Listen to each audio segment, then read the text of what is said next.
Hello জনগণ, সবাইকে স্বাগতম। আশা করি সকলে অনেক ভালো আছেন। আমি আজকে অনেকদিন পর আবার ভিডিও বানাতে বসলাম। আমার সেমিস্টার ফাইনাল ছিল এবং অনেক ব্যস্ততার জন্য আসলে ভিডিও বানানো হয়নি। আপনাদের অনেক প্রশ্ন আমার কাছে জমা পড়ে আছে, আমি জানি। আমি সবগুলোর উত্তর আবার আস্তে আস্তে দেওয়া শুরু করেছি, ঠিক আছে? তো আজকের এই ভিডিওটা ইম্পর্টেন্ট হবে তাদের জন্য যারা ইউনিভার্সিটি অফ ভিয়েনাতে প্রথম সেমিস্টারে আসছেন বা দ্বিতীয় সেমিস্টারে এসেছেন এবং তারা কোর্স নেবেন। মূলত যারা প্রথম সেমিস্টারে আসবেন তাদের জন্যই বেশি উপকার হবে এই ভিডিওটা দেখলে। তার কারণ যে আমি এই ভিডিওতে দেখাবো যে কিভাবে আপনারা কোর্স সিলেক্ট করতে পারেন। অর্থাৎ যারা এখন ইউনিভার্সিটি অফ ভিয়েনাতে অফার লেটার পেয়েছেন এবং এনরোলমেন্ট নিয়ে নিয়েছেন, ইউনিয়ন ফি পে করে ফেলেছেন, তাদেরকে অবশ্যই একটা লিঙ্ক দেওয়া হবে যেখান থেকে যে আপনি ইউ ফাইন্ডের লিঙ্ক, যেখান থেকে যে আপনি আপনার যে সাবজেক্ট সেটা কোর্সগুলো নিতে পারবেন, যে আপনি কোন কোন কোর্স চাচ্ছেন, কোন কোন কোর্স করতে চাচ্ছেন, সেখানে আপনি অ্যাপ্লাই করতে পারবেন।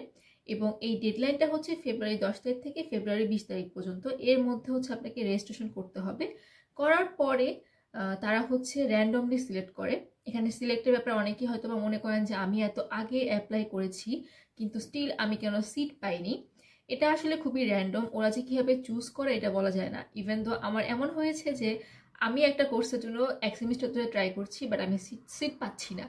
সো এটা আসলে বলা যাবে না যে তারা কীভাবে সিলেক্ট করবে। তো আমি আজকে ভিডিওতে এটাই দেখাবো যে আপনারা ইউফাইন্ড থেকে কীভাবে কোর্সটা অ্যাপ্লাই করবেন, কোর্সের জন্য বা রেজিস্ট্রেশন করবেন। তার সাথে যদি ভিডিও বেশি বড় হয়ে যায় আমার, তাহলে আমি সেকেন্ড একটা পার্টে দেখিয়ে দিব যে আপনারা কীভাবে বুঝবেন যে কোন কোর্সের আন্ডারে কি কি পড়াশোনা করানো হবে, বা এই কোর্সটা আপনার জন্য নেওয়া ঠিক হবে কি না, বা এই কোর্স নিতে গেলে আপনাকে কি কি জিনিস খেয়াল করতে হবে। যদি আমি দেখাতে পারি আমি এই ভিডিওতেই দেখাবো, অথবা আমি একটা সেকেন্ড পার্ট তৈরি করে দেবো। সো আমি আর কথা না বাড়িয়ে এখন ল্যাপটপে চলে যাব যে কিভাবে আপনারা কোর্সের জন্য রেজিস্ট্রেশন করতে পারবেন। চলুন তাহলে। এই সেই ইউনিভার্সিটি ইউএস স্পেস এর ওয়েবসাইট, যেখানে যে আপনারা আসলে আপনাদের কোর্সগুলো নিতে পারবেন। এবং আপনারা যখন এনরোলমেন্ট কমপ্লিট করে ফেলবেন তখন কিন্তু আমাদেরকে একটা ইউজার আইডি এবং পাসওয়ার্ড সিলেক্ট করতে হবে। আমি আমার ইউজার আইডি এবং পাসওয়ার্ড দিয়ে এখন লগ ইন করছি।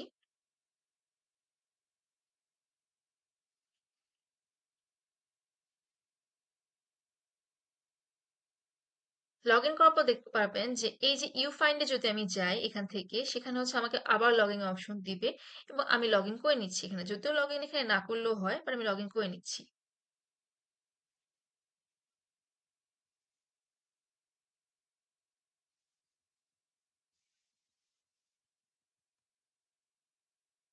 এবার এখান থেকে কোর্স ডাইরেক্টরি নামে যে অপশনটা আছে সেখানে আপনারা ক্লিক করবেন। এবার দেখুন এখানে মোটামুটি কোন কোন সাবজেক্ট পড়ানো হয় তার সবগুলো লিস্ট দেওয়া আছে। যেমন এই যে ল, এখানে বিজনেস ইকোনমিক্স, যারা বিজনেস নিয়ে পড়তে আসবেন তারা এই সেক্টরে পেয়ে যাবেন যে ব্যাচেলর করবেন নাকি মাস্টার্স করবেন, masters of applied economics, masters of banking and finance. So এখানে সবকিছু পেয়ে যাবেন। আমার যেহেতু ব্যাকগ্রাউন্ড কম্পিউটার সায়েন্স, আমি কম্পিউটার সায়েন্স থেকেই দেখাচ্ছি। আমার এটা computer masters of computer science. আমি যদি এখন এখানে প্রেস করি, এই দেখুন সম্পূর্ণ কোর্স কি কি আছে এই কম্পিউটার সায়েন্সের আন্ডারে তা চলে এসেছে। এখন এখানে একটা জিনিস বলে রাখি যে আপনারা এখানে একটা জিনিস বুঝতে পারবেন, সেটা আপনাদের কিছু ফাউন্ডেশন কোর্স থাকবে এবং কিছু স্পেশালাইজেশন সাবজেক্টের আন্ডারে কোর্স থাকবে। ফাউন্ডেশন কোর্স মূলত এইগুলো। আচ্ছা, এই ফাউন্ডেশন কোর্স দিয়ে এখন মূলত কি বোঝাচ্ছে? এই ফাউন্ডেশন কোর্স দিয়ে মূলত বোঝাচ্ছে এই কোর্সগুলো আপনাকে ম্যান্ডেটরি নিতেই হবে এবং এগুলোতে আপনাকে পাশ করতেই হবে। এগুলো ফিক্সড। এগুলো ছাড়া আপনি আপনার ডিগ্রি কমপ্লিট করতে পারবেন না। এবার পরবর্তীতে যদি আমি আসি যে দেখতে পারবেন যে স্পেশালাইজেশন সাবজেক্ট দেওয়া আছে। তো এখানে কম্পিউটার সায়েন্সের আন্ডারে অনেকগুলো সাবজেক্টই আছে। একটা সায়েন্টিফিক কম্পিউটিং, আরেকটা ডেটা সায়েন্স এবং আরেকটা জেনারেল কম্পিউটার সায়েন্স। এই তিনটা সেক্টর বা সাবজেক্ট বা স্পেশালাইজেশন সাবজেক্ট কিন্তু কম্পিউটার সায়েন্সের আন্ডারে রয়েছে এবং এই এই সাবজেক্টগুলোর আন্ডারে আপনার অনেকগুলো কোর্স রয়েছে। তো যদি আমি ডেটা সায়েন্স দিয়েই দেখাই, যে এখন আপনি চাচ্ছেন যে আপনি এখান থেকে একটা কোর্স কমপ্লিট করবেন। এখন অনেকের মনে প্রশ্ন থাকতে পারে যে এখানে যে 6 ইসিটিএস দেওয়া আছে, তারপর হচ্ছে 18 ইসিটিএস দেওয়া আছে, এগুলো কি?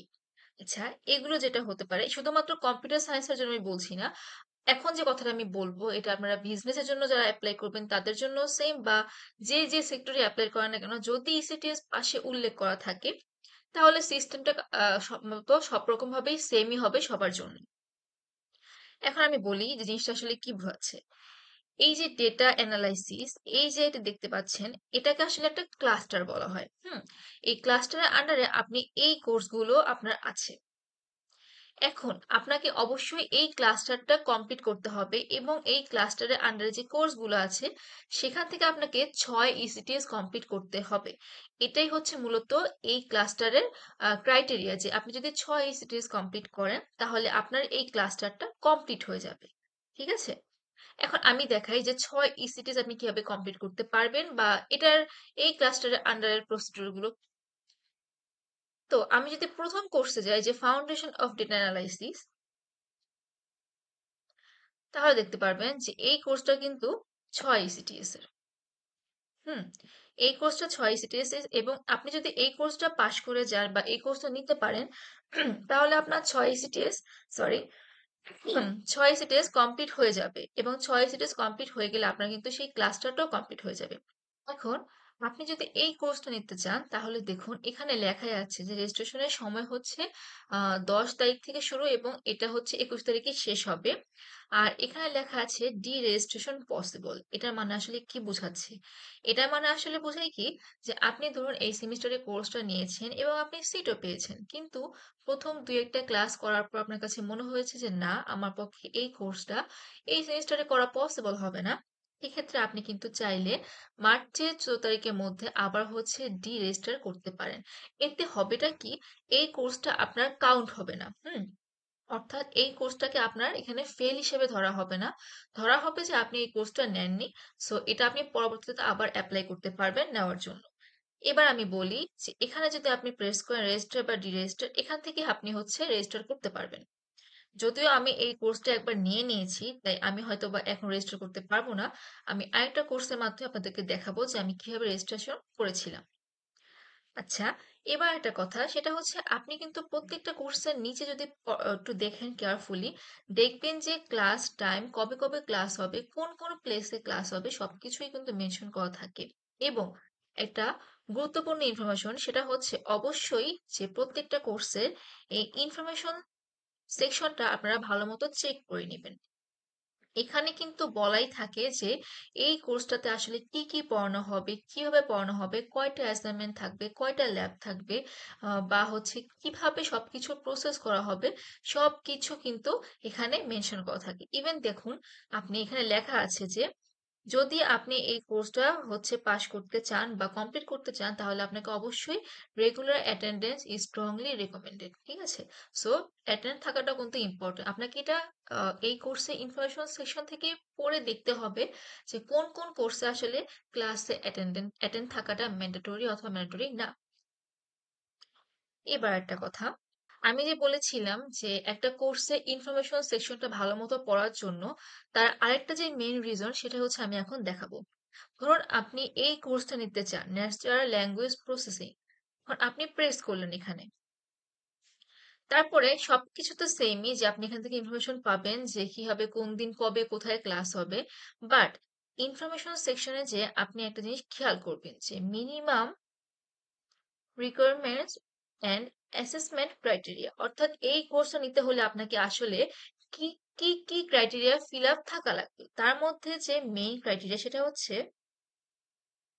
a mandatory prerequisite for this course is successful completion of foundation of data analysis। এই কথাটার মাধ্যমে কি বোঝাচ্ছে? এই কথাটার মাধ্যমে কিন্তু এটাই বোঝাচ্ছে যে আপনি যদি এই কোর্সটা নিতে চান তাহলে এই যে একটু আগে আমি একটা কোর্স দেখিয়েছিলাম ফাউন্ডেশন অফ ডেটা অ্যানালাইসিস, আপনাকে অবশ্যই ওই কোর্সটা পাশ করতে হবে। এটাকে আসলে বলা হয় গেটকিপার কোর্স। অর্থাৎ এই যে আপনার এফডিএ বা ফাউন্ডেশন অফ ডেটা অ্যানালাইসিস, এই কোর্সটা হচ্ছে আপনার ওই ক্লাসটার জন্য গেটকিপার। আমি ব্যাকে যেয়ে দেখাচ্ছি যদি পসিবল হয়।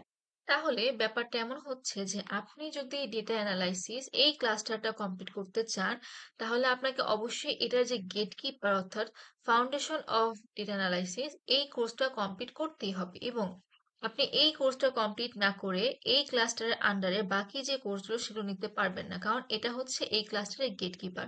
সো প্রত্যেকটা ক্লাস্টারে একটা করে গেটকিপার থাকে এবং এই বিষয়ে আপনাদেরকে একটু কেয়ারফুল থাকতে হবে। আপনারা যদি ভিয়েনা ইউনিভার্সিটি স্টুডেন্ট সার্ভিস সেন্টারে হচ্ছে মেইল করেন যে আপনি ডেটা সায়েন্সে পড়াশোনা করবেন, আপনার সাবজেক্ট হচ্ছে এটা এবং আপনি চাচ্ছেন জানতে যে এটা আসলে গেটকিপার কোনগুলো, তারা হচ্ছে আপনাকে একটা পিডিএফ দিয়ে দিবে। আমি চেষ্টা করবো পিডিএফটা যদি পসিবল হয় গুগল ড্রাইভে আপলোড করে আমার এই ভিডিওর ডেসক্রিপশনে দিয়ে দেওয়ার জন্য, তাহলে আপনারা দেখতে পারবেন যে কোন ক্লাস্টারের গেটকিপার আসলে কোন কোর্সটা।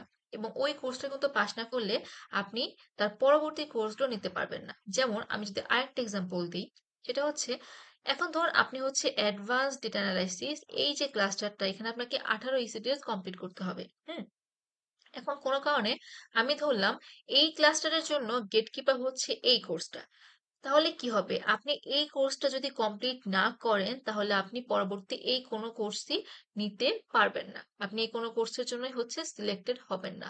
অ্যাজ এক্সাম্পল হিসেবে আমি এটাই বললাম। ঠিক আছে? এবং এখন ধরুন আপনি এই গেটকিপারটা পাশ করে ফেলেছেন। তো গেটকিপার এখানে 6 সিটিজ বা হচ্ছে আমি ধরলাম যে বাকি সবগুলো কোর্সই 6 সিটিজ। তার মানে আপনাকে এখান থেকে 3টা কোর্স নিতে হবে এবং 3টা কোর্স নিলে আপনার 18 সিটিজ কমপ্লিট হয়ে যাবে। সো ডেটা সায়েন্সে আসলে প্রত্যেকটা ক্লাস্টারে একটা করে নির্দিষ্ট ইসিটিএস দেওয়া আছে, যা আপনাকে এই ক্লাস্টার থেকে অ্যাটলিস্ট 12 ইসিটিএস 18 ইসিটিএস কমপ্লিট করতেই হবে। এটাই হচ্ছে কিন্তু আসলে সম্পূর্ণ কোর্সের ব্যাপারগুলো। এবার আমি দেখাই যে আমি একটা কোর্স নিচ্ছি এবং আমি সেখান থেকে দেখাবো যে কিভাবে রেজিস্ট্রেশন করবেন আপনারা। ধরুন আমি হচ্ছে এখন কম্পিউটার সায়েন্সে আসি, জেনারেল কম্পিউটার সায়েন্স। সেখানে এসে আমি ধরুন যে কোনো একটা কোর্স নিব। ধরুন এটা নিচ্ছি আমি ক্লাউড গেমিং। ওকে, এবার আমি দেখি যে ক্লাউড গেমিং নেওয়ার জন্য আমার যে প্রি রিকুইজিট সেটা হচ্ছে অ্যাকচুয়ালি ফিল আপ হচ্ছে কিনা। সো এখানে আশা করি কোনো কিছুই দেওয়া নেই যে এখানে কোনো কিছু লাগবে ম্যান্ডেটরি না। ঠিক আছে, আমি তাহলে এই কোর্সটা নিব এবং আমি এখন প্রেস করলাম রেজিস্টার বা ডি রেজিস্টার এখানে।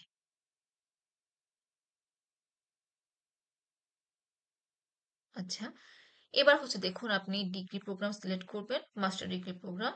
এবং এটার যে দেখুন অলরেডি কিন্তু এখানে চলে এসেছে, আপনাকে কোনো সিলেক্ট করতে হবে না এই জন্য যে এটা আসলে কোন ক্লাস্টারের আন্ডারে পড়ছে। এটা হচ্ছে কম্পিউটার গ্রাফিক্স ক্লাস্টারের আন্ডারে পড়ছে। এবং আপনি যদি এখন রেজিস্ট্রেশনে ক্লিক করেন রেজিস্টার, আপনার এই কোর্সটা কিন্তু রেজিস্ট্রেশন হয়ে গিয়েছে। তবে তবে এখানে একটা কথা দেখুন লেখা আছে প্রি-রিকুইজিট কারেন্টলি নট মিট, দেখতে পাচ্ছেন?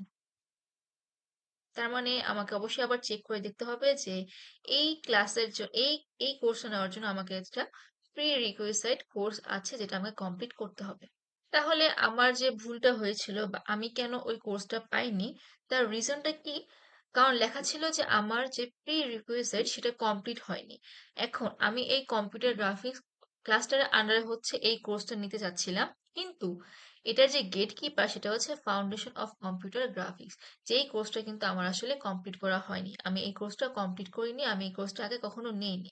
আমাকে অবশ্যই তাহলে এই কোর্সটা কমপ্লিট করতে হবে, তারপরে আমি চাইলে যে কোনো একটা কোর্স এখান থেকে বা যে কোনো কোর্স আমি নিতে পারি এখান থেকে। সুতরাং আপনার ক্লাস্টারের প্রথম যে কোর্সটা থাকবে সেই কোর্সটা আসলে গেট কিপার হিসেবে কাজ করে আপনি সেই ক্লাস্টারে এন্ট্রি নেওয়ার জন্য, বাকি কোর্সগুলো নেওয়ার জন্য। সো এটাই হচ্ছে নিয়ম রেজিস্ট্রেশন করার। তো এখন আমি যদি যেহেতু আগেরটা আমি দেখাতে পারিনি, তো আমি আরেকটা দেখাচ্ছি, কারণ আমার হচ্ছে এই যে কোর্সটা এটা আমার কমপ্লিট করা আছে। সো আমি দেখাচ্ছি যে এখান থেকে আমি রেজিস্ট্রেশন কিভাবে করব অন্য একটা কোর্সের জন্য।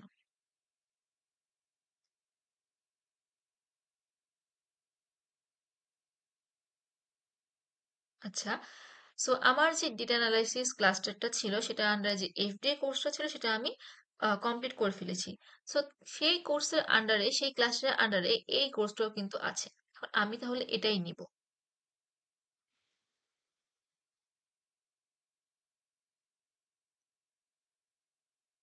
এই যে ক্লাস্টার হচ্ছে ডেটা অ্যানালাইসিস।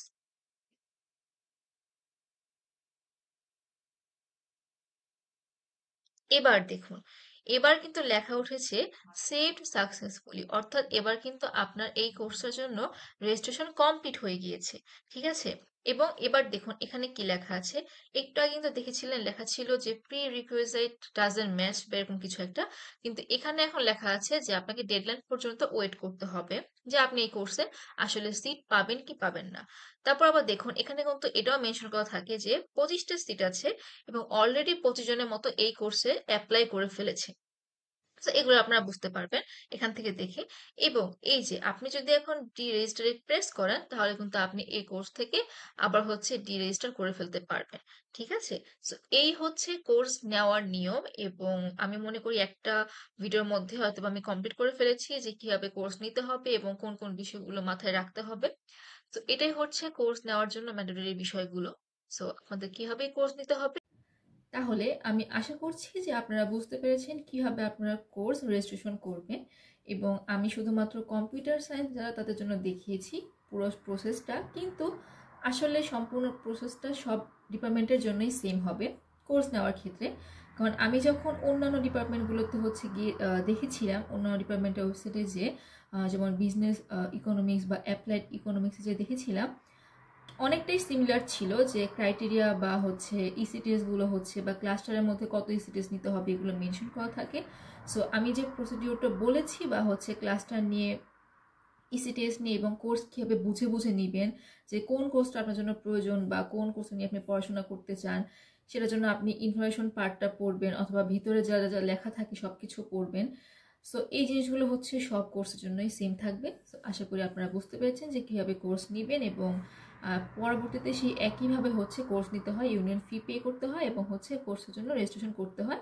তবে হ্যাঁ, কেউ যদি তার মন মতো কোর্স না পান সেক্ষেত্রে মন খারাপ করবেন না, কারণ হচ্ছে এখানে সিটের ব্যাপারটা থাকে যে অনেকেই আসলে অ্যাপ্লাই করে, তো সবাইকে আসলে সিট দেওয়া পসিবল হয় না, তারা র্যান্ডমলি চুজ করে থাকে এবং তার মধ্যে থেকে হয়তো বা আপনি সিট পেতেও পারেন।